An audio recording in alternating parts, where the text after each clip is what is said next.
Hello students, आज हम discuss करेंगे एफिन ट्रांसफॉर्मेशन के बारे में। ठीक है, तो आर्टिकल है उसको डिस्कस करेंगे। तो इसका सॉल्यूशन है the transformation defined by equation x i is equal to x i, bracket में लिखेंगे आप x1 dash comma x2 dash comma x3 dash is called affine transformation if the function in this equation are the linear function of x1 x2 x3, right? In case of general transformation, तो फिर x i1 को कैसे लिख सकते हैं हम, x i dash को लिख सकते हैं हम x i dash is equal to x i dash bracket में x1 x2 x3 can be return as, सबसे पहले लिखेंगे हम x1 डैश को, फिर x2 डैश और x3 डैश को।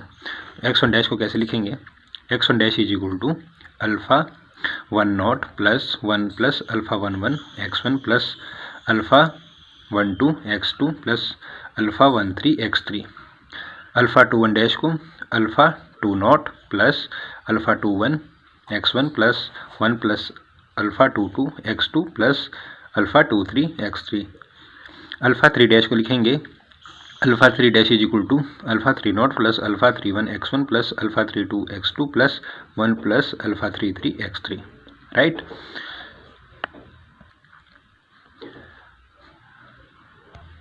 Therefore x i dash is equal to alpha i not plus delta i j plus alpha i j x j, where जो i है हमारा वो है 1 2 3। इसको दे देंगे equation 1, where alpha ig are known constant and you know जो ये है delta i j is equal to 1 कब होगा, जब i is equal to j होगा, 0 होगा जब i does not equal to j. इसको बोलते हैं हम Kronecker delta, right. Since the inverse of the transformation 1 exist, equation 1 can be solved for x1 x2 and x3 in terms of x1 dash comma x2 dash comma x3 dash. So we can express x1 x2 x3 in terms of x1 dash x2 dash x3 dash linearly, that is the determinant delta ij plus alpha ij of the coefficients of the unknowns in the right hand side of equation 1 must not vanish, as it is the required condition for the existence of an inverse. Thus the inverse transformation is defined as xi is equal to beta I naught plus delta i j plus beta i J bracket में, और इसके साथ होगा x j dash, और i और जे की value होगी हमारे पास 1 2 3। ठीक है, इसको देंगे इक्वेशन 2। फिर आती है हमारे पास जो इम्पोर्टेंट इसका नेक्स्ट जो टॉपिक है वो है प्रॉपर्टीज ऑफ एफिन ट्रांसफॉर्मेशन। सबसे पहली प्रॉपर्टी है इसकी, an affine transformation carries plane into plane, right. That is if there is a plane figure in the undeformed state of body after deformation that is governed by the linear law 2 on 1, it will remain plane in the deformed state of body, right। तो let us consider a plane, हमने consider plane को consider करना है a1 x1 plus a2 x2 plus a3 x3 plus d is equal to 0, और किस तरीके से लिख सकते हैं इसको हम शॉर्ट फॉर्म में ai xi plus d is equal to 0, जहाँ हमारा i की वैल्यू है 1 2 3। इसको दे देंगे fourth equation. In the undeformed state of the body where a i's and d are constants, equation 2 transforms 4 into, तो सेकेंड और फोर्थ इक्वेशन से जो फोर्थ इक्वेशन थी, ठीक है, इसमें हमने किसकी वैल्यू डालनी है, एक्स आई की, जो हमारी सेकेंड इक्वेशन में थी, तो उसमें पुट कर दो। ठीक है, वो आ गई। फिर इसको हम किस तरीके से लिख सकते हैं, और a i is equal to delta i j plus beta i j x j dash plus a i b i not plus d is equal to 0, which is a linear equation in x1 dash comma x2 dash comma x3 dash, so it represents a plane in the deform state of the body, hence the linear transformation carries plane into plane. Second जो property है हमारे पास वो है straight line into straight line, right. इसका जो diagram है हमारे पास होगा इस टाइप में, ठीक है, ये है x1, ये है x2, ये है x3, राइट। ये हमारा रीजन आर है, ठीक है।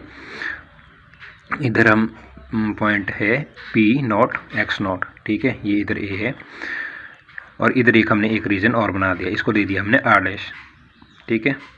तो इसकी नेमिंग है, इधर पी ऑफ एक्स हो गया, और फिर इधर पी नॉट एक्स डैश, इधर एक्स नॉट डैश है, फिर इधर ये ए डैश है, इधर डेल्टा ए है, ये ए है इधर, और ये है पी डैश एक्स डैश।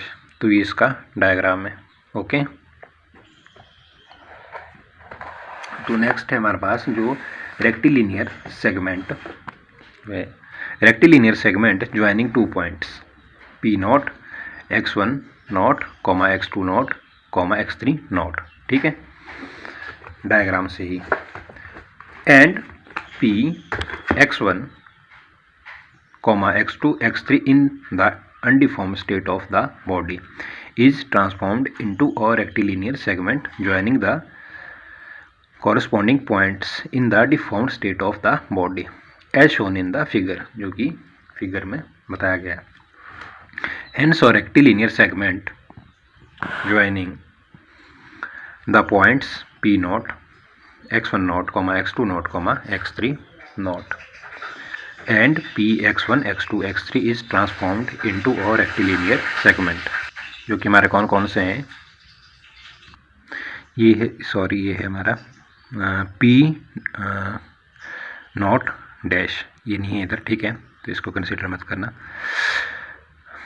फिर लिख देंगे हम x1 not dash comma x2 not dash comma x3 not dash and P dash bracket में लिख देंगे x1 dash comma x2 dash comma x3 dash in the deform state of the body, ठीक है। फिर आता है हमारे पास थर्ड कौन सा है हमारे पास, the general linear transformation 1 transforms the two vectors whose components are equal into two vectors whose component are again equal, right. ये थर्ड इसकी प्रॉपर्टीज है। Let us denote the unit base vector directed along the coordinate axis x1 x2 and x3 by e1 e2 and e3 respectively. Thus if a1 a2 and a3 are the components of a vector along the coordinate axis, then a can be written as vector को किस तरीके से लिखेंगे हम, vector is equal to e1 a1 plus e2 a2 plus e3 a3 is equal to ei ai। I कहाँ से कहाँ तक है, 1 2 3, इसको दे देंगे हम equation number 5। Since the vector a is equal to ei ai is uniquely determined once its components ai, जो आपको पता है आई कहाँ से कहाँ तक है 1 2 3 are prescribed. A can be represented by the symbol AI, इसको हम किससे रिप्रेजेंट करेंगे, AI से। Under the transformation x i dash is equal to alpha i not plus delta i j plus alpha i j bracket के बाहर x जी, आई और जी हमारा 1 2 3 तक है। The vector AI is equal to x i minus x i not joining the points P not bracket में x1 not comma x2 not x3 not and P of x1 x2 x3 is carried into another vector, जो है हमारा AI dash is equal to x i dash minus x i not dash by 1, equation 1 से। तो using 1 we can write AI dash is equal to x i dash minus x i not dash, 1 को use करके हम इस तरीके से लिख देंगे इसको। फिर ये बन जाएगा हमारे पास, इसकी वैल्यू पुट करनी है, तो x i not plus delta i j plus alpha i j x g, ठीक है। आपको पता है वैल्यू एक्स आई डैश की क्या है और एक्स आई नॉट की क्या है, तो आपने पुट करनी है। नेक्स्ट है हमारे पास x i not plus delta i j plus alpha i j into x g naught, फिर इसको सॉल्व करना है, ठीक है। फिर उसके बाद आ जाएगा हमारे पास x i plus alpha i j x j minus x i naught minus alpha i j x j naught. इसके बाद आ जाएगा हमारे पास alpha i minus x i not plus alpha i j x j, इसको हमने common ले लिया, ठीक है, इसको, ठीक है। अंदर बच गया हमारे पास ये वाली टर्म, राइट, और इधर से इधर लिख दिया हमने। फिर ये आ जाएगा हमारे पास a i plus alpha i जे, इसकी कुल आ जाएगा। फिर जो हमारा ए आई डैश था, तो a i dash is equal to a i plus alpha i a g, ठीक है। फिर जो हमारा डेल्टा ए आई होगा वो होगा हमारे पास a i dash minus a i which is equal to alpha i j a j, और आई और जे की वैल्यू 1 to 3 तक। तो equation 6 show that the vectors components are equal deformed into the vectors whose component are again equal, ठीक है, again equal होंगे वो। consequently the parallel vectors transform into parallel vectors, hence two equal and similarly oriented rectilinear polygon located in different parts of the regions R will be transformed into two equal and similarly oriented polygons in the transformed region are dash. तो जो जहाँ आपने rectilinear लिखा है इसमें, तो आप उसको रेक्टिलिनियर की जगह क्या लिख सकते हैं, रेक्टेंगल भी लिख सकते हैं किसी, क्योंकि कुछ बुक्स में दिया है जो इधर आपने रेक्टिलिनियर लिखा था, जो ये है हमारे पास जैसे रेक्टिलिनियर सेगमेंट, तो इसकी जगह कई बुक में जैसे इधर भी है रेक्टिलिनियर, तो कुछ बुक्स में इसमें रेक्टेंगुलर भी लिखा है, इधर भी रेक्टिलिनियर, तो आपकी इच्छा है आप रेक्टिलिनियर लिखें या रेक्टेंगुलर लिखें। तो ये था हमारा आज का टॉपिक एफाइन ट्रांसफॉर्मेशन के ऊपर और इसकी प्रॉपर्टीज़ के बारे में। ओके।